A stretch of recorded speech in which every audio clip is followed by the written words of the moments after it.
முதல்வர் வேட்பாளராக ஏற்க இபிஎஸ் சம்மதமா? இனிமேலும் எதிர்க்கட்சியாக இருக்க முடியாது அதிமுக எடுத்த அதிரடி முடிவு. விஜய் முதல்வர், எடப்பாடி துணை முதல்வர், அதிமுகவுக்கு 10 அமைச்சர்கள் அம்போவென கைவிடப்பட்ட பாஜக. தமிழக அரசியல் களத்தில் 2026 சட்டமன்ற தேர்தலை குறிவைத்து நடிகர் விஜயின் தமிழக வெற்றிக் கழகம் மற்றும் அதிமுக ஆகியவற்றுக்கு இடையே ரகசிய கூட்டணி பேச்சுவார்த்தைகள் நடைபெறுவதாக வெளியாகியுள்ள தகவல்கள் பரபரப்பை கிளப்பியுள்ளன. இதுகுறித்து யூகங்கள் மற்றும் விமர்சனங்கள் குறித்து விரிவாக பார்க்கலாம்.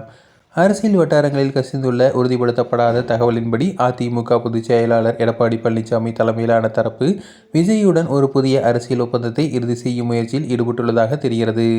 இந்த ஒப்பந்தத்தின் சாராம்சம் தமிழக அரசியலில் ஒரு பெரிய திருப்பு முனையாக அமையும் என கருதப்படுகிறது. விஜய் கூட்டணி கட்சிகளின் முதலமைச்சர் வேட்பாளராக ஏற்கப்படுவார். அதிமுக பொதுச் செயலாளர் எடப்பாடி பழனிசாமி துணை முதலமைச்சர் பதவியை ஏற்றுக்கொள்வார்.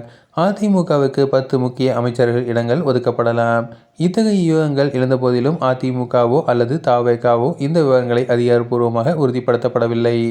அதிமுக இத்தகைய ஒரு பெரிய விட்டுக்கொடுப்புக்கு தயாராக இருப்பதற்கு காரணம், இனிமேலும் எதிர்க்கட்சியாக இருக்க முடியாது என்ற அதன் நிலைப்பாடாக பார்க்கப்படுகிறது.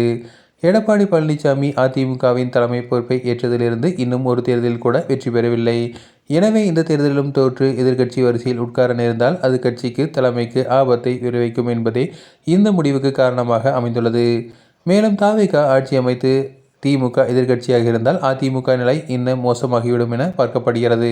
எனினும் அதிமுக இத்தகைய ஒப்பந்தத்திற்கு கண்டிப்பாக ஒத்துவர மாட்டார்கள் என விமர்சகர்கள் கருத்து தெரிவித்து வருகின்றனர். எடப்பாடி பழனிசாமி நிச்சயமாக முதல்வர் வேட்பாளராக இருப்பார் என்றும், விஜய்க்கு வேண்டுமானால் துணை முதலமைச்சர் பதவி வழங்கப்படலாம் எனவும் கூறப்படுகிறது.